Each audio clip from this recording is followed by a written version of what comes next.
Hello and welcome to today's episode of LBMC-Tech-Splains. Today we're going to be talking about analytics and reporting features that are available to measure journey performance. So this could be as broad as journey metrics, looking at entry and exit counts, conversion rates, drop-off points.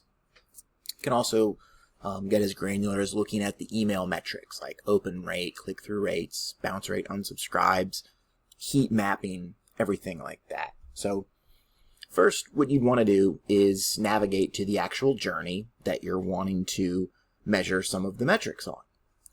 And so here you can see we've got the journey name, the journey start, and the steps, an email, a wait step, an email, a wait step, so on and so forth.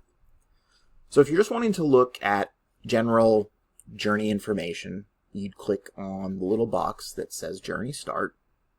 And this one you can see it's a segment-based journey. So this is the segment that I'm actually trying to get metrics on.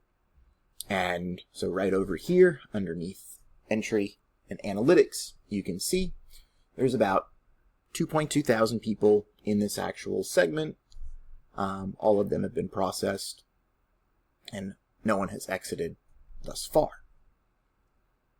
So if I wanted to actually look at what's going on with the emails, I would click on the email, and again, under Analytics, I can kind of see this is how many people have been processed in, this is how many are currently going through to be processed, and then if I go down a little bit lower, I can actually look at the email performance. So you've got the delivery rate, the open rate, and then the CTR, or the click-through rate. And again, this just kind of breaks it down a little bit more. Here you've got percentages.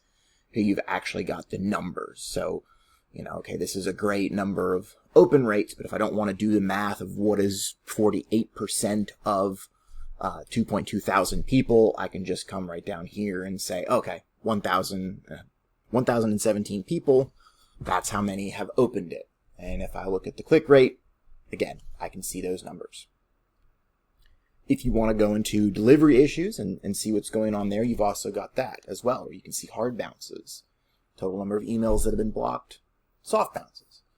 If you want even more detail, you can open up either of these detail panes to see a lot more information.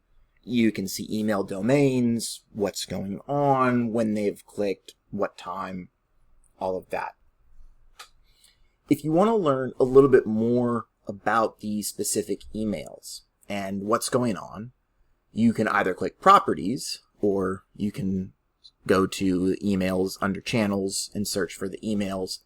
But since you're already here in the journey, you've got the email pulled up, it's just easier to select it that way. That way you don't have to open up another screen and go searching for it, because as you see, clicking on the name of the email from inside the journey will actually take you over here. So it's just saving you a step where you don't have to go and search for the actual email with the list of who knows how many other emails you've got sitting there.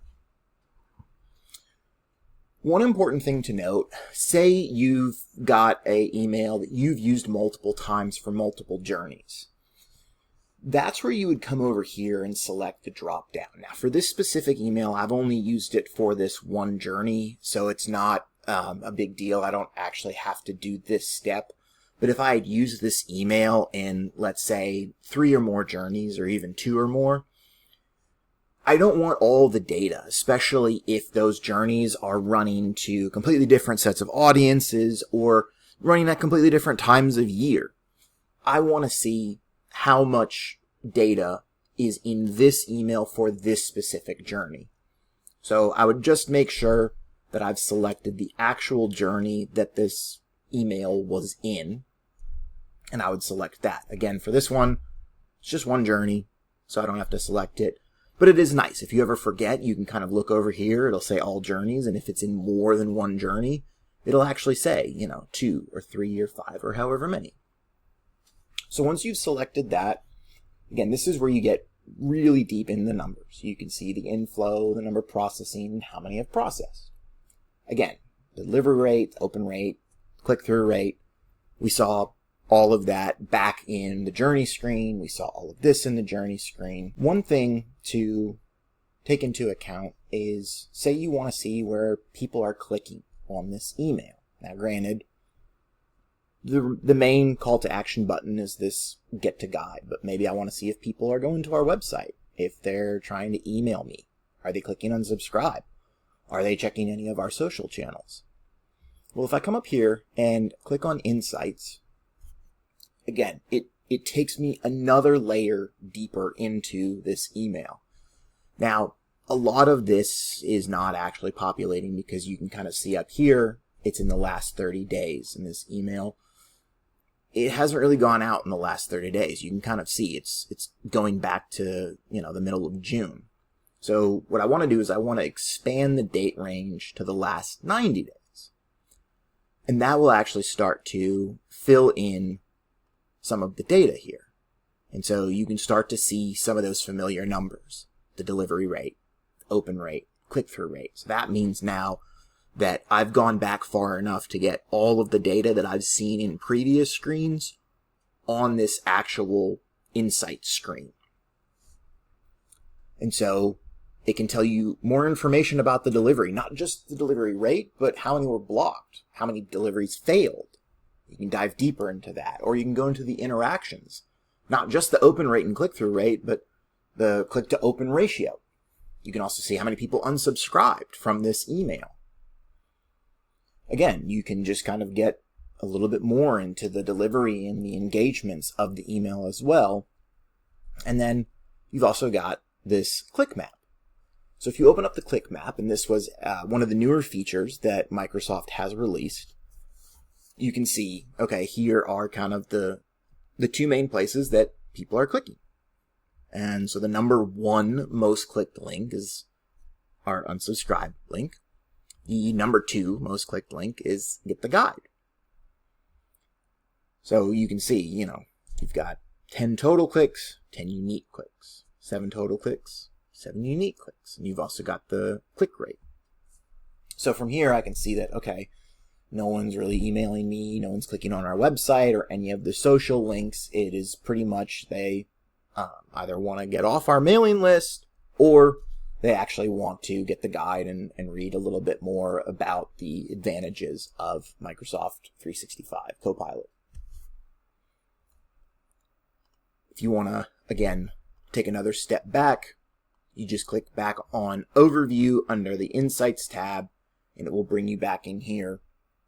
And you can, again, start looking at even more metrics to see, how many people are on Apple Mail versus Gmail versus Outlook when they actually are opening up our emails. Or, are people more prone to using desktops? Are they using tablets? Are they using phones? What type of operating system are they using? What type of browser are they using? So again, you can be as granular or as kind of 30,000 foot view as you want to as you're looking at journey metrics and email metrics. But again, the first place you want to start in your journeys, get the bird's eye view there. And then if you do want to narrow in on specific emails, click on the email inside of the journey. It will take you directly to it here. That way you're not searching.